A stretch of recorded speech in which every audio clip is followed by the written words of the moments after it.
నిన్న మొన్న చూస్తున్నాం. నేను ఒక మాట చెప్పాను, నాకు అక్కడక్కడ కంప్లైంట్లు వస్తున్నాయి. తెలుగుదేశం పార్టీ నాయకులు లేకపోతే ఎన్డీఏ నాయకులు ఒకరిద్దరు అవతల వైఎస్ఆర్ కాంగ్రెస్ పార్టీకి పనిచేస్తున్నారు. మీరు పని చేయాల్సింది తెలుగు ఎన్డీఏ నాయకులకు పని చేయాలని చాలా స్పష్టంగా చెప్పాను. దీంట్లో నష్టం లేదు. అర్హులందరికీ సంక్షేమ కార్యక్రమాలు చేస్తాం, ప్రజలందరికీ అభివృద్ధి కార్యక్రమాలు చేస్తాం. అదే సమయంలో రాజకీయ పరిపాలన ఉంటుంది, సుపరిపాలన ఉంటుంది. ఆ రాజకీయ సుపరిపాలనలో భాగస్వాములు ఎన్డీఏ నాయకత్వాన్ని మరొక్కసారి స్పష్టం చేస్తున్నా. ఒక ట్రస్ట్ బోర్డు ఉంది, ఎన్డీఏ నాయకులు ఉంటారు.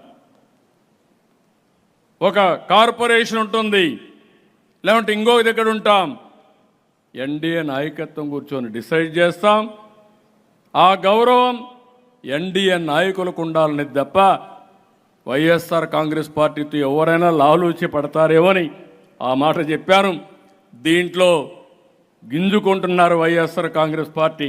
కబద్దార్, జాగ్రత్తగా ఉండండి, మీ ఆటలు సాగనివ్వను. అంటే ఏదో రెచ్చిపోతున్నారు. రెచ్చిపోవద్దండి.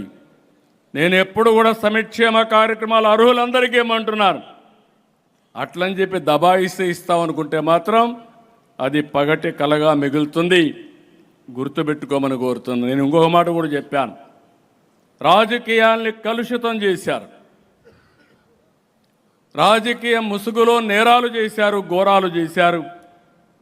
అలాంటి నేరాలు ఘోరాలు చేసినప్పుడు ఎవరు తప్పు చేసినా చట్టం దాని పని చేసుకుంటా పోతుంది తప్ప ఇంకొకటి కాదని చెప్పి కూడా నేను మీకు తెలియజేస్తున్నా.